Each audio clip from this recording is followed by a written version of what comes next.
అమ్మ మీరు ఓడబ్ల్యూడిసి వేశారు కదమ్మా, మేమైతే ఏమి వేయాలి మాకు లేదు అన్నవారు చిన్న బెల్లం ముక్క వేసుకోండి, బియ్యపు కొడుగు వేసుకోండి, పుల్లటి మజ్జిగ వేసుకోండి.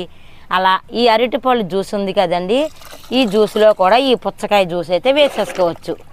ఇది మనం ఇప్పుడు వేసుకోవచ్చు, లేదంటే రేపు ఎల్లుండి వేసుకోవచ్చు. ఇలా వేసినవండి ఎండలో మాత్రం పెట్టకూడదు. ఎండలో పెట్టకుండా మనం నీడను పెట్టుకోవాలి. మరో విషయం, ప్రతిదీ కూడానండి క్లోజ్ అయితే చేయకూడదండి. క్లోజ్ చేయటం వలనండి వీటిల్లోనండి ఎంతో మనకి కంటికి కనపడి మన మొక్కలకు ఉపయోగపడే ఇండి అందులో అవి చనిపోతాయండి. అందుకని మనం బిజ్జు ఉన్న ఒక మూత ఏర్పాటు చేసుకోవాలి. అంటే గాలి అటు ఇటు ఆడుతూ ఉండాలి. అలా ఆడుతూ ఉంటే మన మొక్క అందులో ఉన్న సూక్ష్మ క్రిములు బతికి ఉంటాయి. లేదు అంటే మాత్రం